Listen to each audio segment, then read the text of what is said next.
Parfois, les outils les plus simples sont les plus puissants. C'est exactement le cas du diagramme de la bête à cornes. C'est la toute première étape, celle qui peut transformer une bonne idée en un produit vraiment indispensable. Alors voyons ensemble comment ça fonctionne. Tout commence par un problème, un piège vraiment classique dans lequel tombent énormément de créateurs.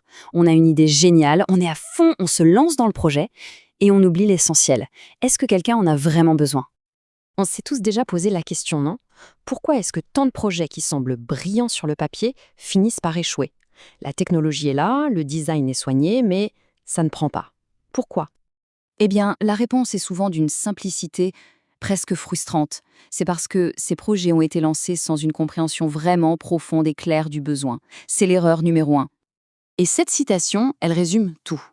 Un projet, aussi beau ou complexe soit-il, n'a de sens que s'il répond à un besoin. Sinon, c'est juste une solution qui cherche désespérément un problème. Le point de départ, c'est toujours le besoin. Heureusement, pour éviter de tomber dans ce panneau, il existe une solution. Un outil avec un nom assez marquant qui nous force à nous concentrer sur la base dès le début, la bête à cornes. En gros, c'est un outil qui nous aide à représenter graphiquement la raison d'être d'un produit.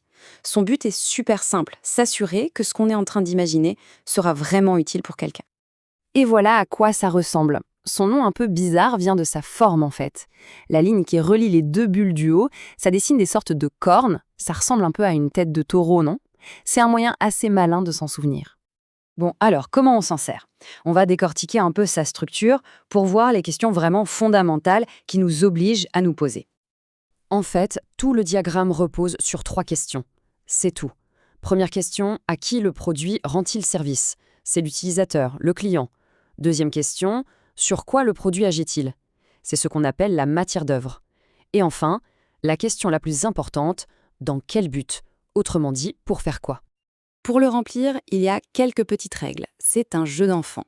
On utilise des mots simples, pas de longues phrases, surtout pour les bulles du haut. Une petite astuce, c'est de commencer par écrire le nom du produit au milieu. Et pour la case du bas, celle du but, la réponse doit toujours être une petite phrase avec un verbe à l'infinitif. Allez, la théorie, c'est bien, mais rien ne vaut un bon exemple pratique. On va prendre un objet que tout le monde connaît et on va construire son diagramme ensemble. Alors notre objet du jour, une perceuse. On part de notre diagramme vierge et on va le remplir pas à pas pour définir très clairement le besoin auquel elle répond.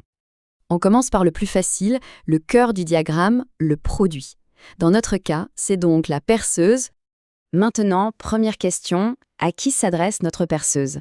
La réponse va dans la bulle en haut à gauche. Ce sont les bricoleurs, c'est notre cible. Deuxième question, sur quoi est-ce que la perceuse agit? Elle agit sur des matériaux, c'est sa matière d'œuvre. On met ça dans la bulle en haut à droite. Et on arrive enfin à la question cruciale.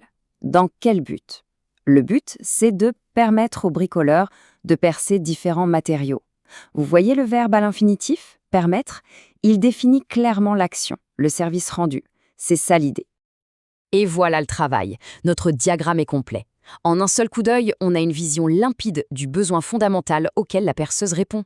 Ça montre parfaitement la relation entre l'utilisateur, le produit, ce sur quoi il agit et pourquoi. Mais attention, le travail n'est pas tout à fait terminé. Définir le besoin, c'est la première étape. Une fois qu'il est bien clair, il faut aller plus loin. Il faut le valider, s'assurer qu'il est solide et qu'il va durer. La question qu'on doit se poser à ce stade, c'est « d'accord, mais est-ce que ce besoin est bien réel et pérenne? Est-ce que ce n'est pas juste un effet de mode? Ou est-ce que c'est une vraie demande de fond qui justifie qu'on crée un produit ?»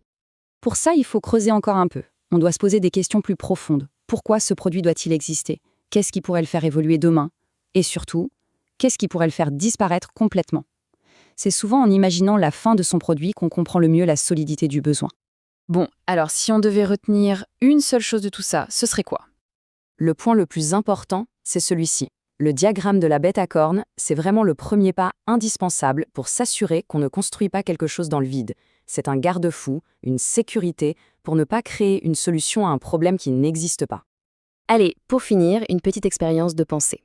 Regardons autour de nous. Cette chaise, ce stylo, ce téléphone, à quel besoin fondamental répond-il? Et encore plus intéressant, y a-t-il un objet pour lequel le besoin n'est pas si évident que ça? C'est en se posant ce genre de questions qu'on commence vraiment à penser innovation.